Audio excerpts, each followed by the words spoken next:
আজকে জঙ্গলটা দেখছি খুব শান্তশিষ্ট। জঙ্গলের সবাই এত চুপচাপ করে আছে কেন? কেউ দেখছি কোনো কথাবার্তাই বলছে না।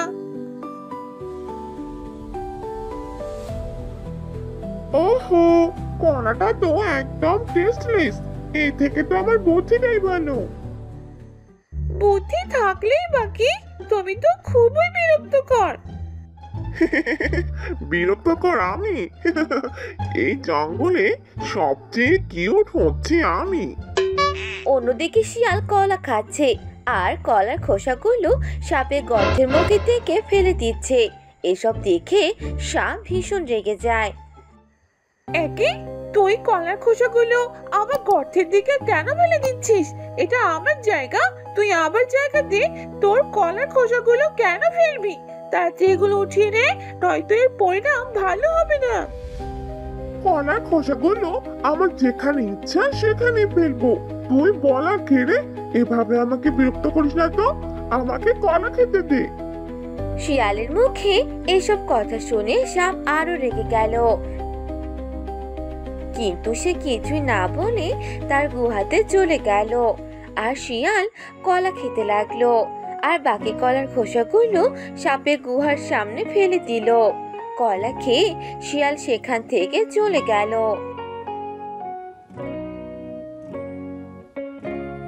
কিছুক্ষণ পর সেখানে ভাল্লুক এলো।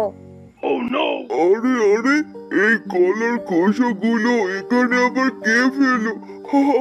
হচ্ছে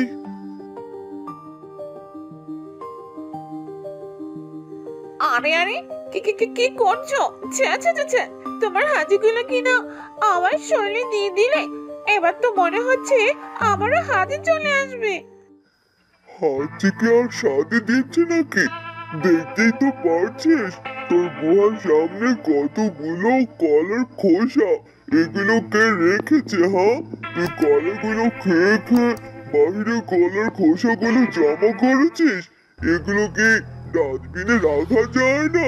তোর জন্য ওই আজকে আমার এই অবস্থা। ময়লা করে রাখিস সব কিছু, আবার মুখে মুখে তর্ক করিস। আচ্ছা, ময়লা করলো কে? আর দোষ হলো কার?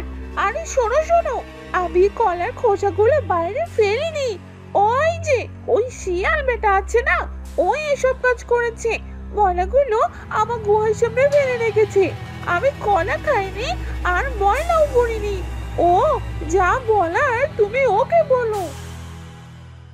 তোদের সবাইকে বোঝাতে বোঝাতে আমি মনে হয় একদিন মরে যাব।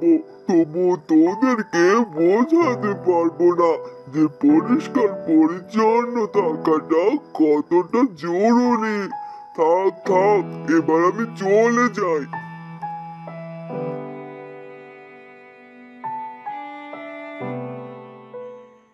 দোষ করলো কে? আর কথা শুনলাম আমি। এই শিয়াল বেটাকে তো আমি দেখেই ছাড়বো। ওর জন্য কিনা ভালুক আমাকে এতগুলো কথা শুনিয়ে গেল।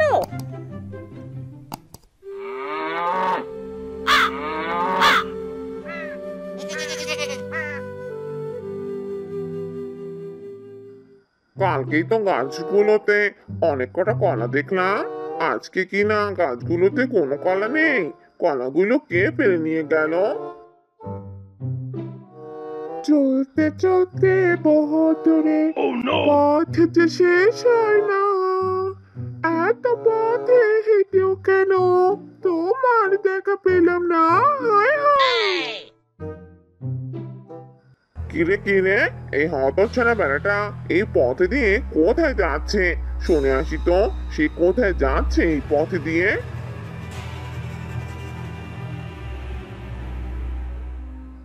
কিরে শিয়াল বেটা, এই পথে দিয়ে কোথায় যাচ্ছিস? এই পথে তো তোর কোনো কাজ নেই। আয় হায়, কি জানা, এটা কি তোর বাপের রাস্তা নাকি রে? এই রাস্তা দিয়ে যাওয়া যাবে না। আয় হায়, কি জানা, যেখানে ইচ্ছা আমি সেখানে যাব। সে কৈফিয়ত কি তোকে দিতে হবে? আবার আমার পথের সামনে এসে দাঁড়ালি কেন রে বেটা? আগে আমি বলতো, এই পথে তুই এর আগে আর কয়বার এসেছিস? যে কয়বারই আসি না কেন সেটা কি আমার তোকে বলতে হবে? কি জ্বালারি জ্বালা, আমার পথ থেকে সত্য, আমাকে যেতে দে। তাই তো বলি, আমার গাছের ফলগুলো কে চুরি করে খাচ্ছে। তুই তাহলে এই কাজটি করেছিস তাই না? পথে দিয়ে তো আর কেউ যাতায়াত করে না, তুই তাহলে এই পথ দিয়ে যাতায়াত করতি আর আমার গাছের ফলগুলো চুরি করে খেতি। চোর টাকার। আরে আরে, কি জ্বালা রে, তুই কাকে চোর বলছিস রে? আমি তো তোর গাছের ফল চুরি করিনি, তুই আবার আমাকে চোর বলছিস? এটা কি তোর বাপের রাস্তা নাকি, যে রাস্তা দিয়ে কেউ যাতায়াত করতে পারবে না? আর যেদিকে মন চায় আমি সেদিকেই যাব, যে রাস্তা দিয়ে মন চায় সে রাস্তা দিয়ে যাব। এই জন্য কিনা তুই আমাকে চোর বলবি? দাদা, এবার তোকে দেখাচ্ছি মজা।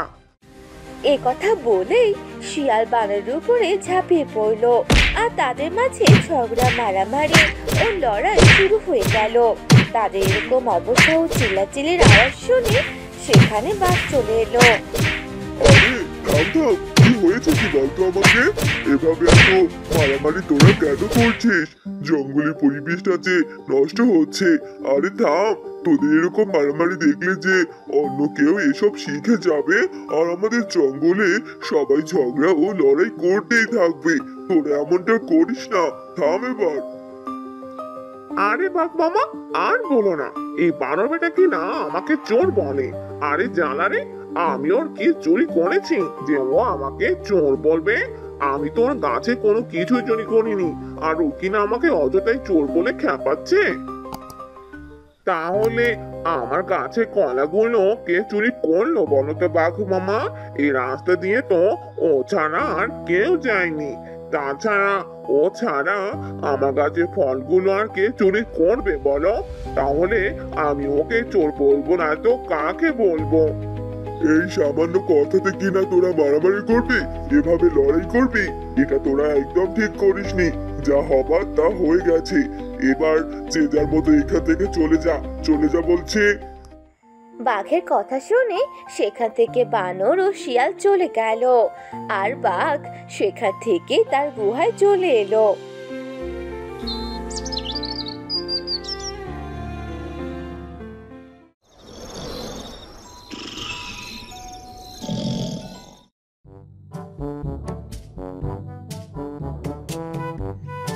এভাবে যদি অন্যজন নাক ডেকে ডেকে ঘুমায় তাহলে পাশের জন কি রাতে ঘুমাতে পারবে? উফ, এই শিয়ালের জন্য যে আমার রাতের ঘুমটাই হচ্ছে না। প্রতিবেশী খারাপ হলে যা হয় আর কি। মনটা যাচ্ছে এখনই গিয়ে শিয়াল বেটাকে ছোবল মেরে দিয়ে আসি।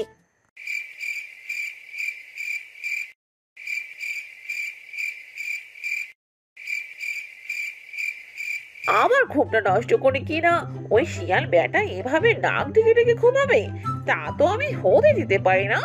এবার ওই বেটার ঘুমটা আমি ভেঙে দিয়ে আসবো, তারপর দেখি ও ঘুমায় কি করে।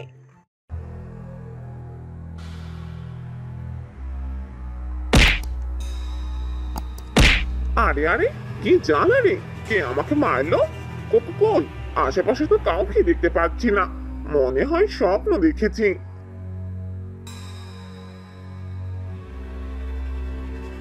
আরে না না, এটা তো স্বপ্ন নয়, আমাকে কেউ মারছে। কই, আশেপাশে তো এখনো কাউকে দেখতে পাচ্ছি না। বাইরে গিয়ে একটু দেখে আসি তো, কে আমাকে এভাবে মারছে। কার এত বড় সাহস শিয়ালের শরীরে আঘাত করে? এবার ঘুমায় শালা বেটা, আমার ঘুমটা নষ্ট করে কিনা খুব আরাম করে ঘুমাচ্ছিলি। দিলাম তো ঘুমটা ভেঙে। যাই, এবারে এখান থেকে পালিয়ে যাই।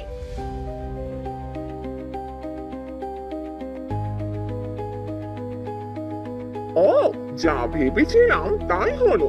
ওই সাপ কিনা আমাকে এভাবে বিরক্ত করলো, আমার ঘুমটা নষ্ট করে দিল। দাঁড়া, কাল সকাল হলেই ও মজাটা বুঝতে পারবে আমাকে বিরক্ত করার ফল যে কতটা কঠিন হতে পারে।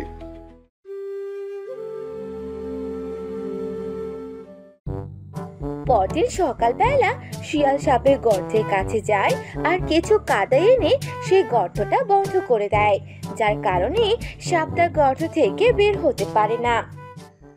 আরে আরে, এ কি? আমার গর্তটা এভাবে বন্ধ করে কে দিয়েছে? আমি যে গর্ত থেকে বের হতেই পারছি না। আরে, কে কোথায় আছো? আমাকে সাহায্য করো। গর্তের কাদাগুলো সরিয়ে দাও, আমাকে বের হতে সাহায্য করো। তোকে আর কে সাহায্য করতে আসবে না? তোর কথা বলে তো এখান থেকে বাহিরে যাবেই না। কে তোকে সাহায্য করতে আসবে শুনি? কেমন মজা দেখ এবার। কালকে কিনা আমার ঘুমটা নষ্ট করে দিয়েছিলি, তার শাস্তি এবার তুই ভোগ কর। আরে কি হয়েছে কি এখানে? এত চেঁচামেচির আওয়াজ আসছে কোথা থেকে? গর্তের ভেতরে কে আছে রে শিয়াল?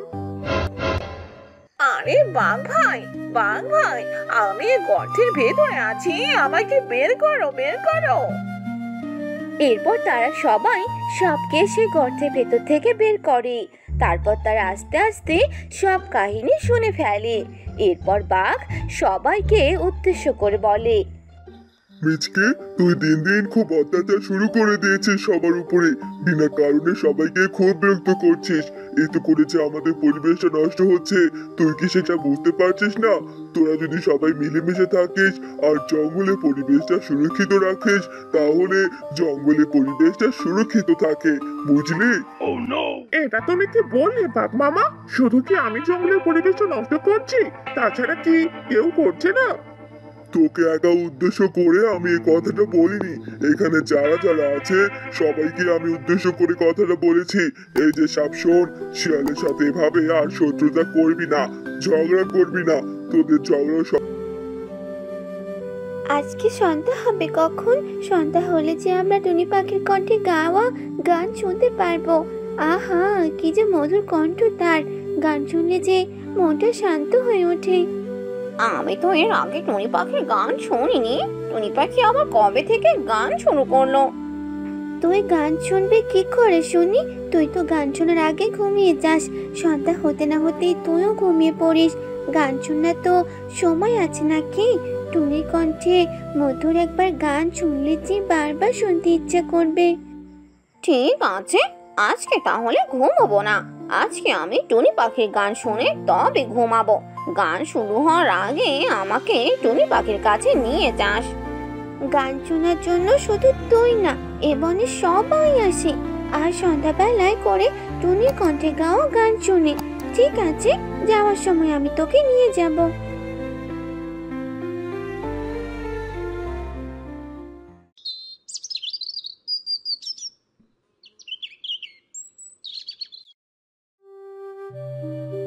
আরে চলো চলো, সন্ধ্যা যে হয়ে গেছে। টুনি পাখির গান যে শুনতেই হবে, মঞ্চে যাওয়া যাক।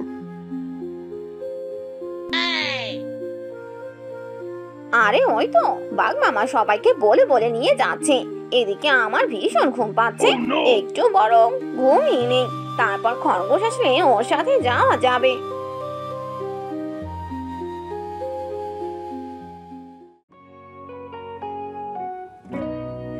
কিরে কচ্ছপ, কচ্ছপ এখনো উঠছিস না যে? আরে গান শুনতে যাবি না? তুই কি না আজকেও ঘুমিয়ে পড়লি?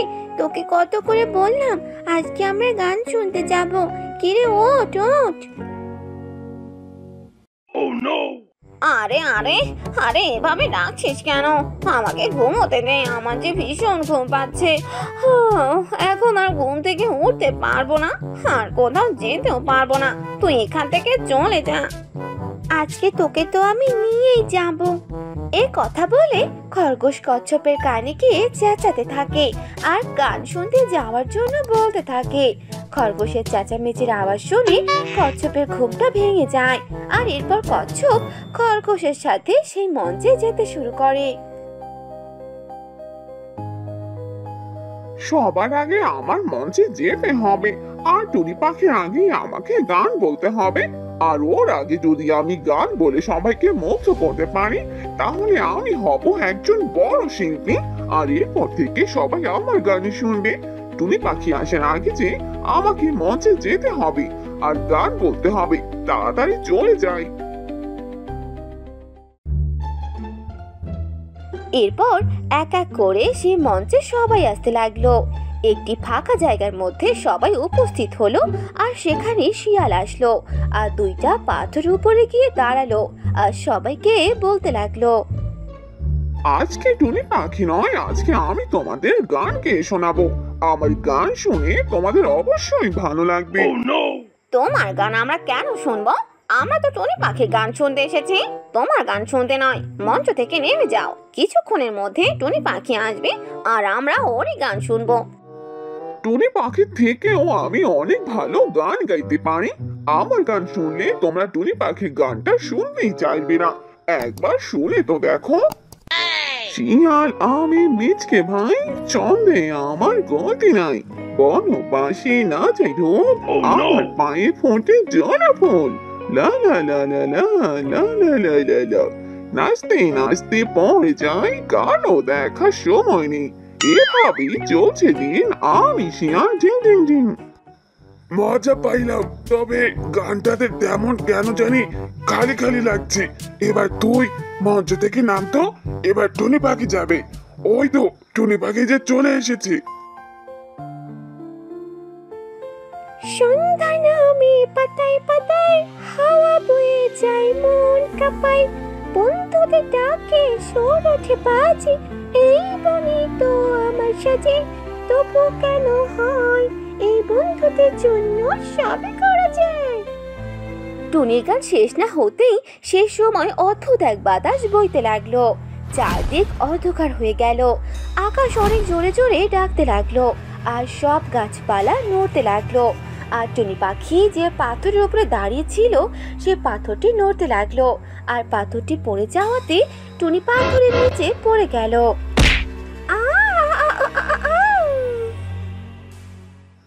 আরে আরে, কি হলো কি? সবকিছু এরকম অন্ধকার হয়ে গেল কেন? সবকিছু কেমন যেন অদ্ভুত লাগছে। টুনি পাখি কোথায়? টুনি পাখিকে তো অন্ধকারে কোথাও দেখতে পাচ্ছি না। গলার আওয়াজ শুনতে পেলাম। টুনি পাখির আবার কোনো ক্ষতি হয়ে গেল না তো? আরে সবাই টুনি পাখিকে খোঁজো খোঁজো। আরে কে আছো? আমাকে বাঁচাও! আরে কে আছো? এই গর্তের ভিতর থেকে আমাকে বের করো, আমি যে নিঃশ্বাস নিতে পারছি না। কিন্তু কেউ টুনি পাখির গলার আওয়াজ শুনতে পেল না। সবাই চারদিকে খোঁজাখুঁজি করতে লাগলো আর খরগোশ খুঁজতে খুঁজতে সে পাথরের কাছে গেল আর সেইখানে টুনি পাখির গলার আওয়াজ শুনতে পেল। আরে এই যে এখানে টুনি পাখি, এই পাথরের নিচে। আরে এখানে এখানে আসো আসো, সবাই এখানে আসো। ও পাথরটা তো অনেক ভারী, পাথরটা তো উঠছেই না। তুই সর, এই পাথরটা আমি তুলছি, আমাকে উঠাতে দে। ও ও ও ও, আ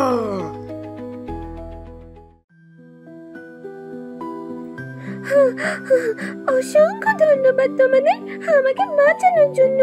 আর একটু হলে যে আমি মরে যেতাম, ওখানে একদমই নিঃশ্বাস নিতে পারছিলাম না। কিন্তু হঠাৎ করে কি হয়েছিল, এরকম সন্ধ্যার সময় অদ্ভুত ঘটনা এই যে প্রথমবার দেখলাম। সেটা তো আমরাও ভাবছি, এরকম তো এর আগে কখনো ঘটেনি। চলো সবাই এখান থেকে যাওয়া যাক।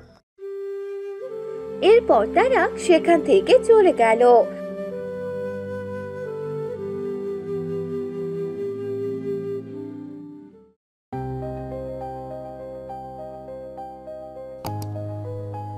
পরদিন সকালে হাতে ঘুম থেকে উঠেই দেখতে পেল তার ফলের বাগানের সব গাছ পড়ে গেছে। হায় হায়, এ কি সর্বনাশ! এ কে করে হয়ে গেল? আমার ফল বাগানের সবগুলো গাছ এভাবে পড়ে আছে কেন?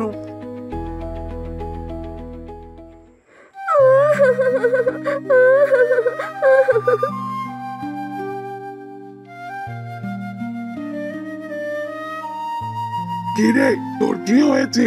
এভাবে কান্না করছিস যে? কান্না করার কথা তো আমার। দেখ আমার সবগুলো ফলের গাছ কিভাবে পড়ে আছে। আর কদিন গেলে যে এই সবগুলো গাছে ফল ধরতো, আর এরপর থেকে তো আমরা কোনো ফলই খেতে পারবো না। তোমার গাছে তো কোনো ফল ধরেনি, কিন্তু আমার একটা গাছে ফল ধরেছিল। আর সেই গাছটা কিনে এভাবে ভেঙে গেল। আমিও গাছের ফল খুব পছন্দ করতাম। একটাই গাছ ছিল আমার, আর সেই গাছটাও কিনা এভাবে ভেঙে গেল। আমি এরপর থেকে আর কোনো ফলই খেতে পারবো না। এই ভেবে যে আমার ভীষণ কান্না পাচ্ছে।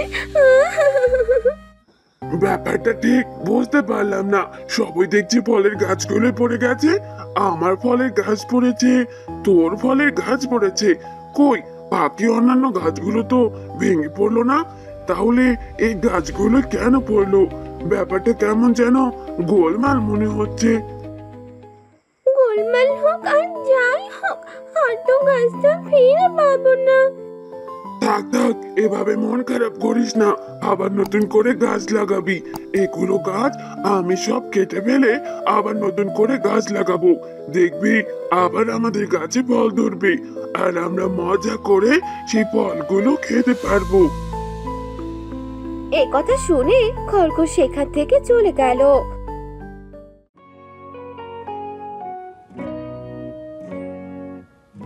ভালোই হয়েছে, জঙ্গলে সবার ফলের গাছগুলো ভেঙে গেছে।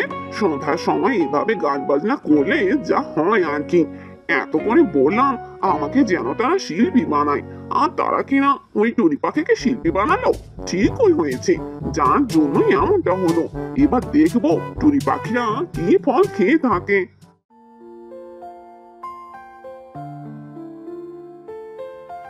কিরে টুনি, কোথায় যাচ্ছিস?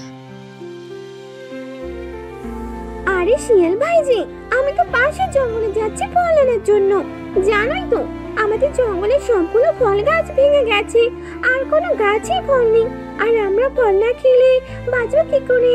যার জন্য ওই পাশের জঙ্গলে যেতে হচ্ছে। আর আমরা আবারও নতুন করে আমাদের জঙ্গলে ফলের গাছ লাগাবো। পাশের জঙ্গলের সবাই তোদেরকে ফল খেতে দেবে? তারা নিষেধ করবে না? তারা নিষেধ করতে কেন যাবে? তারা কোনো বিপদে পড়লে আমাদের কাছে সাহায্য চাইতে আসে, আর আমরা কোনো বিপদে পড়লে তাদের কাছে যাই। আমরা একে অপরকে অনেক সাহায্য করি, তারা আমাদের কেন নিষেধ করবে? তুমি চাইলে আমি তোমার জন্য ফল আনতে পারি। না না, আমার কোনো ফলের দরকার নেই। যা তুই এখান থেকে, এবার চলে যা। এ কথা বলে টুনি পাখি সেখান থেকে চলে গেল। এরপর থেকে তারা সেই জঙ্গলে আবার নতুন করে ফলের গাছ লাগালো। সবাই একত্রিত হয়ে কাজ করতে লাগলো, আর আবারও নতুন করে প্রতিটি সন্ধ্যায় তারা টুনি পাখির গান শুনতো। একদিন জঙ্গলে সবাই টুনি পাখির গান শুনতে গেছে, কিন্তু শিয়াল তার বাসায় বসে আছে, আর সে ভাবছে, সবাই যেখানে সম্মতি দিচ্ছে, আমারও সেখানে সম্মতি দেওয়া উচিত। জঙ্গলে সবার হয়তো আমার গান পছন্দ নয়। আজকের পর থেকে আমি আর গান গাইবো না, আর আমিও টুনি পাখির গান শুনবো।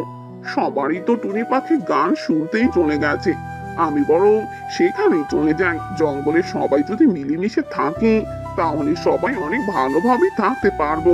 সবাই ঠিক কথাই বলে, সন্ধ্যার সময় টুনি পাখির গান শুনলে সবারই অনেক ভালো লাগে।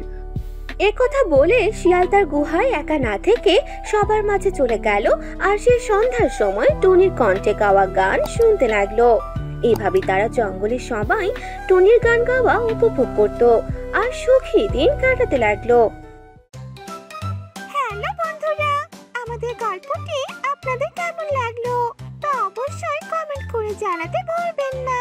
এমন আরো মজার মজার গল্প দেখতে চ্যানেলটি সাবস্ক্রাইব করে সাথে থাকুন।